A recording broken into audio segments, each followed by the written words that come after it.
Hey creative, what's up? It's your girl Jamila and welcome back to my laboratory. So staying on our Christmas trend, today I'm going to show you guys how to create that always trending, ever so popular Christmas ornaments.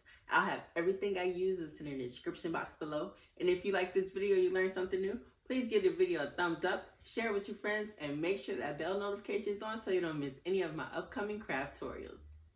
So what I like to do before I start designing or cutting my vinyl is just go ahead and take some regular Elmer's school glue, mix it with a little bit of water just to get it to like a nice and runny consistency, and go ahead and pour it inside the bulb and coat it so that I can go ahead and let it drain while I'm working, and then we'll be able to pour the glitter inside. Now normally I like to use the Elmer's clear glue, but my son just had a science project and we actually end up using it all. So I'm using the white glue. I mean, they both work, but the white just takes a long time to turn clear. So I like to use the clear glue.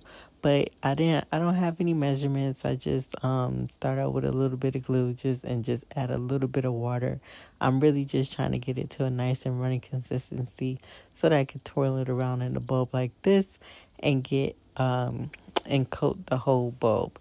And once we have everything all nice and coated, sometimes you got to go back in with a little bit of glue, because I like to start off with a little bit of glue and add more as needed, because if you do too much, it can get like all clumpy, like, the glue will be like too wet in one spot and it'll make your glitter all clumpy and not nice and even. So I just do a little bit at a time and go back in with more if I need to. So once we have the bulb nice and coated, we're just going to go ahead and drain it upside down, let the excess run out while we go ahead and make our design.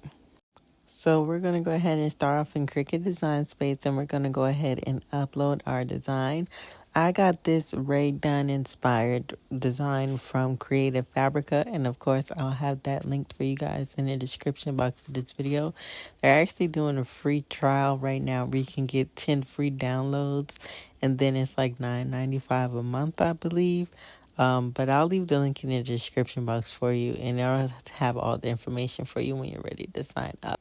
So once I extract the file, it's not an SVG, they uploaded it as a PNG, which is fine because we can still use that. So I'm just going to go ahead and make this a little bit smaller so that we can see what we're doing. And then we're going to go over to the left toolbar and grab a shape.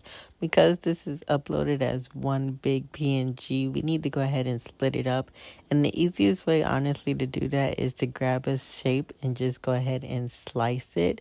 And that's going to kind of like cut it in half, basically like what it says. It's going to slice the image. And we'll just go ahead and continue this process. And at the end, we'll go ahead and remove the pieces that we don't want. Now, just remember when you're slicing, you can only slice 2 layers at a time, which is why I separated half of it, and then I'll go back again and slice another part, and then I'll go back again and slice another part as well. And I mean, you can always also hit the contour option and just start taking away the pieces that you don't want, but I mean, I just find this faster and easier to do. Once I have everything separated, I'll just go ahead and delete the extra pieces and then hide the words that I don't want to use right now. Once I have my one word left, I'm going to go ahead and change the size to about 2 inches. Now, I know my bulb is 3.67 inches, so I'm just going to make my design about 2 inches. And that's it pretty much on the designing part. Just going to go ahead and hit make it and cut it out with some 651 vinyl with my Cricut. So while everything's cutting out, I'm just going to go ahead and take my glitter, dump it inside my bulb, and give it a good shake.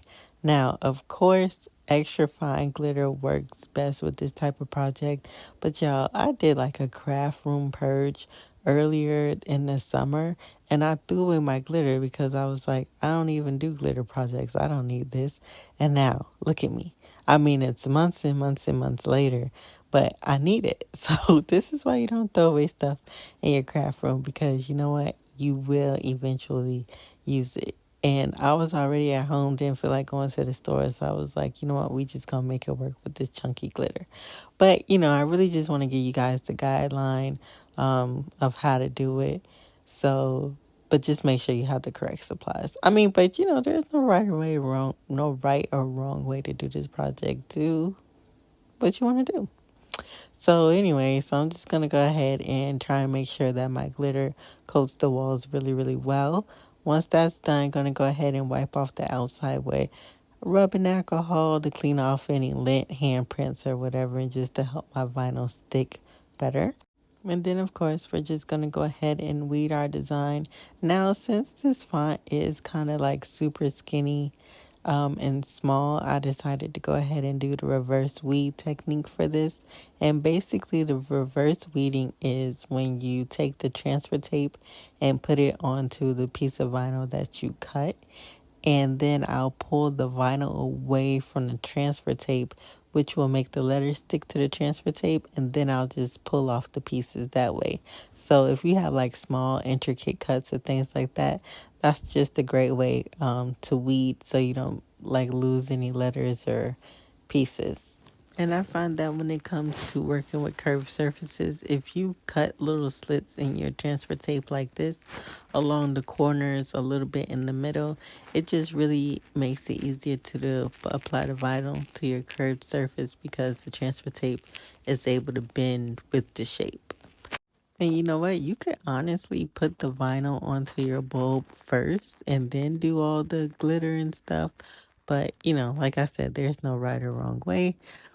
But this is our project, and I really hope that I was able to give you guys some tips and tricks on ways to make this project easier. Everything I use will be linked in the description box below. And if you enjoyed this video, you learned something new, please give it a thumbs up, share it with your friends, and I'll see you next time for our next craft tutorial. Thanks for watching.